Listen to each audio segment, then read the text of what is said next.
If you want to achieve high FPS in your favorite games at 1440p resolution, the graphics card or GPU is the #1 component you should be looking at. This PC component will literally determine how many FPS and how smooth the level of gaming performance is going to be. That being said, if you are searching for a new graphics card for 1440p resolution that's going to be amazing when it comes to gaming with no FPS drops or stutters, this video is going to be for you. I'll show you the best graphics card for 1440p that you can buy right now, all budgets included, and I will also tell you the level of gaming performance that you can expect in different type of games. The links for all of these GPUs will be down below in the video description with the latest pricing and availability in your region. My name is Valentino. That being said, let's start. Now, before starting, I want to say that a graphics card is considered 1440p already, at least in my opinion, if it has 12 gigs of VRAM or more, and on top of that is able to average around 70 plus FPS in high demanding games on high to ultra settings. That way you ensure that you have enough VRAM for 1440p right now and for 1440p in the future, and you also ensure that you will be getting a fast level of gaming performance. Now, if you are working with a tight budget, I recommend you going with the RX 7600 XT. This is the only GPU that will not be able to average around 70 FPS in the most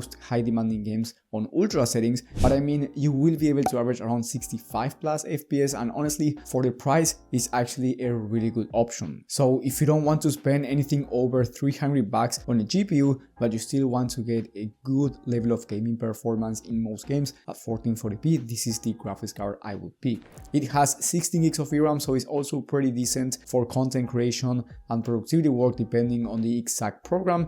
And then if you want to play esports games, let's say you want to play games like CS2, Valorant or Fortnite, you will be able to achieve 240 plus FPS on average, and I'm talking about competitive settings. Now, this will depend on the CPU as well. The CPU is quite important, especially for esports games, and if you have a CPU that bottlenecks your graphics card, then you will be suffering from stutters. But don't worry about it because I will be talking about CPUs later on this video. Now, if you want the best price to performance graphics card for 1440p resolution, in my opinion, you should get the RX 7800 XT. This graphics card is going on a great discount right now, and you will be able to grab it for around 400 bucks, 420, and trust me, this GPU will allow you to play at very high FPS at 1440p. In high demanding games, high to ultra settings, and I'm talking about games like Red Dead Redemption 2, Cyberpunk 2077, and games of that nature, well, it was able to average over 90 FPS, and if you turn on FSR, which is the upscaler from AMD, you will be able to average even more.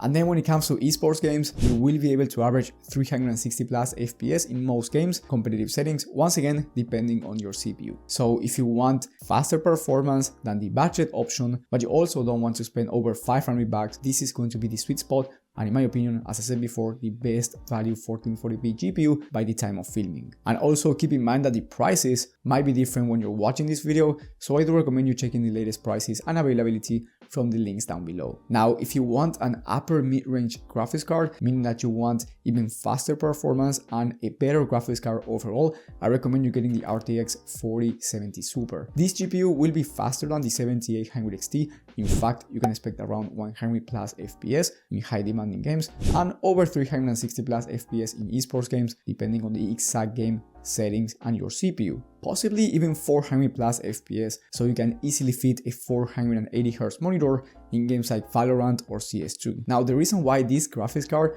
is better overall than the 7800 XT I mentioned before is because you get DLSS, which is the upscaler from Nvidia, and it works better than FSR from AMD. So if you're looking to play at 4K down the line, this technology is going to be crucial. And then it has a better level of ray tracing performance. It is also better for most productivity work and content creation applications, or if you want to do something like 3D rendering. So it's a more complete graphics card than the 7800 XT, but it's also more expensive, going for under 600 bucks. So if you want a really good overall 1440p graphics card and you are willing to spend this amount of money, I think that the 4070 Super is great. But if you're just looking for gaming and you want the best price to performance graphics card, then the 7800 XT is still the better choice. On the other hand, if you have more money to spend and you want a high-end GPU for 1440p resolution that you can also use for 4K, by the way, I do recommend you getting the RTX 4070 Ti Super from Nvidia or the RX 7900 XT from AMD. Now, I made an entire video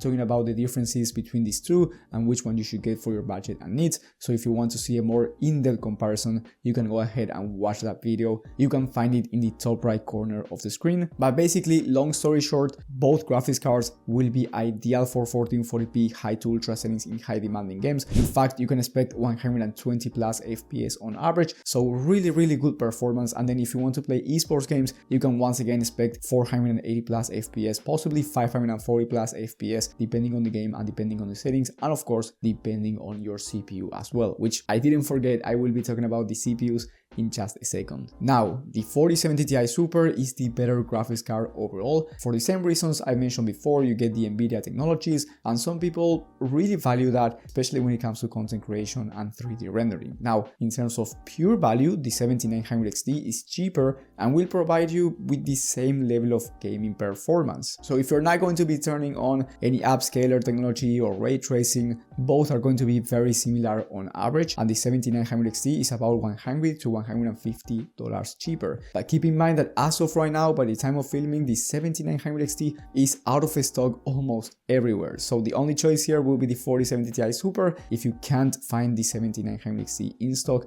and the price for the 4070 Ti Super is around $760, while the price for the 7900 XT when it's in stock is going to be around $650 or even cheaper, depending on the deal that you can grab. And then with the last graphics card, we have the best future-proof / fastest gaming graphics cards that you can get for 1440p that you can also use for 4K. These graphics cards are the RX 7900 XTX from AMD or the RTX 4080 Super from Nvidia. These are really expensive, and usually when I make these videos I say that they are an overkill for most people and most games at 1440p, which is true. I mean, if you get one of these GPUs, most of the time you will not need this amount of power. However, if you want a more future-proof graphics card, these ones are going to be ideal, and you will be able to achieve 140 plus FPS in high demanding games, high to ultra settings, and over 540 plus FPS in esports games, competitive settings depending on your CPU. So in terms of performance, these are top tier, and you can also average really high FPS even at 4K resolution ultra settings. So yes, these are the fastest graphics cards by far. However, should you buy these graphics cards? I mean, if you have the budget to buy them and you really want to game at 1440p right now and in the future, then sure, by any means go ahead and you can get these graphics cards. But for most people, if you're debating between getting the 4080 Super, for example, or the 4070 Ti Super, because you don't know if you want to spend the extra or not, believe me, the 4070 Ti Super is going to be way more than enough for most games at 1440p with no issues. So I would recommend you going that route instead and saving your money. But if you don't mind spending the extra, then by all means go with the 4080 Super or the 7900 XTX. Now, which one should you buy if you're going to buy one of these two graphics cards? Well, the same thing happens here. The better graphics card overall, in my opinion, is the 4080 Super, but it is going to be around $100 to $150 more expensive than the 7900 XTX, while providing about the same level of rasterized gaming performance. So if you have more money to spend and you want the better graphics card overall, let's say you're a content creator or you want to do 3D rendering, by all means go with the 4080 Super. But if you're a gamer and you want the best pure price to performance at this price level, then go with the 7900 XTX. As you can see here, it's not about picking AMD or Nvidia just because of the brand. You should pick based on your budget and needs. And then the graphics cards that I would avoid when playing at 1440p resolution are the 4060 Ti, both the 8GB version and 16GB version. These are way too expensive for the level of performance that they provide, and the only one I would recommend is the 16GB version if I had to. It's because it's actually pretty decent for content creation and media encoding and tasks that are not for gaming. But if you're just looking for a gaming graphics card, these two GPUs are actually really terrible value. And then there's one graphics card in the gray zone, which is the RTX 4070 Ti. My RTX 4070 Ti, which I've been using for almost 2 years now. It's a great graphics card. You will be achieving really good gaming performance,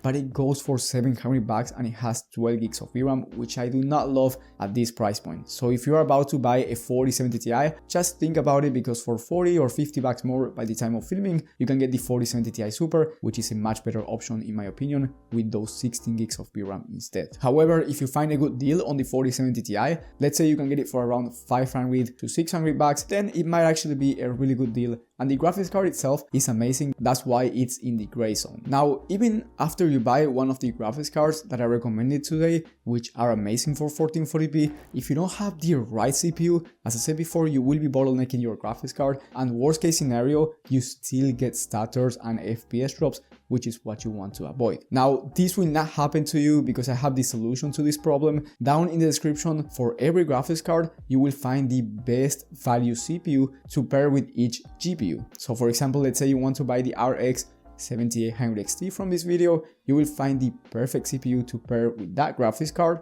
in terms of price to performance. That way you get no stutters, and on top of that, next to it you will find the FPS average that you can expect in esports games competitive settings. Thank you for watching, and I will see you on the next one.